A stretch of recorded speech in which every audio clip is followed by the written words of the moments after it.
ഇനി ദീപക് തർമ്മടം ചേരുന്നു കോഴിക്കോട് നിന്ന്. NITയിലെ അധ്യാപിക ഷൈജ ആണ്ടവൻ്റെ ഗോഡ്സെ പ്രകീർത്തനത്തിൽ പ്രതിഷേധം ശക്തമാക്കുകയാണ് വിദ്യാർത്ഥി യുവജന സംഘടനകൾ.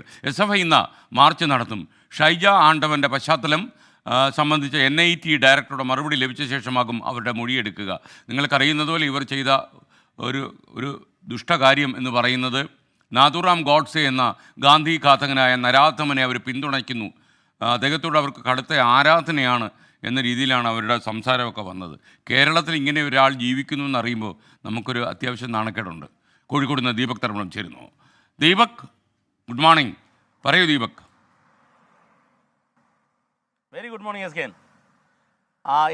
NIT രാജ്യത്ത് തന്നെ പ്രധാനപ്പെട്ട ഒരു സാങ്കേതിക പഠന കേന്ദ്രമാണ്. ആ പഠന കേന്ദ്രം, അതായത് ഉന്നത വിദ്യാഭ്യാസ കേന്ദ്രത്തിലെ ഒരു അധ്യാപിക ഷൈജ ആണ്ടവനാണ് രാഷ്ട്രപിതാവ് മഹാത്മാഗാന്ധിയെ കൊലപ്പെടുത്തിയ, SKൻ്റെ പദം തന്നെ ഞാൻ കടമെടുക്കുകയാണ്, നിഷ്ഠുരമായി കൊലപ്പെടുത്തിയ നാഥുറാം വിനായക് ഗോഡ്സെ പുകഴ്ത്തിക്കൊണ്ട് ഫേസ്ബുക്കിൽ പരാമർശം നടത്തിയത്. ഈ സംഭവത്തിൽ പോലീസ് കേസെടുത്ത് കഴിഞ്ഞിരിക്കുന്നു. മാത്രവുമല്ല, ഇത് വിദ്യാർത്ഥി യുവജന സംഘടനകൾ വലിയ രീതിയിലുള്ള പ്രക്ഷോഭത്തിന് തുടക്കമിട്ടിരിക്കുന്നു. ഇന്നലെ KSU ABVP ഉൾപ്പെടെ ഈ പരാമർശം തെറ്റാണെന്ന് പറഞ്ഞുകൊണ്ട് ഇന്നലെ പ്രകടനം നടത്തി. ഇന്നിപ്പോൾ SFIയുടെ നേതൃത്വത്തിൽ NITയിലേക്ക് മാർച്ച് നടക്കുകയാണ്. ഇതിനിടയിൽ പോലീസിൻ്റെ സ്പെഷ്യൽ ബ്രാഞ്ച് സംവിധാനം ഇവരെക്കുറിച്ചുള്ള കൃത്യമായൊരു അന്വേഷണം നടത്തി കഴിഞ്ഞിരിക്കുന്നു.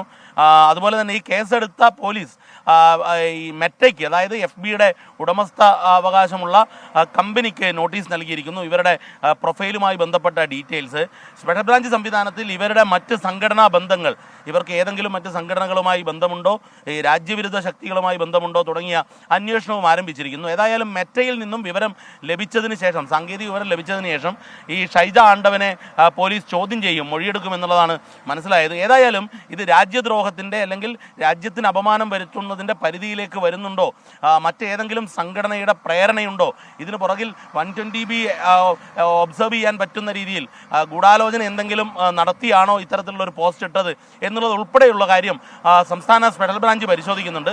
സമാന്തരമായി പോലീസ് FIR എടുത്ത് അന്വേഷണവും നടത്തുന്നുണ്ട് SKN. ഏതായാലും വിദ്യാർത്ഥികളുടെ സമരം ഈ വിഷയത്തിൽ ശക്തമാകുന്നു. ഇന്നിപ്പോൾ SFIയുടെ മാർച്ചാണ് നടക്കാൻ പോകുന്നത് SKN. Okay, thank you.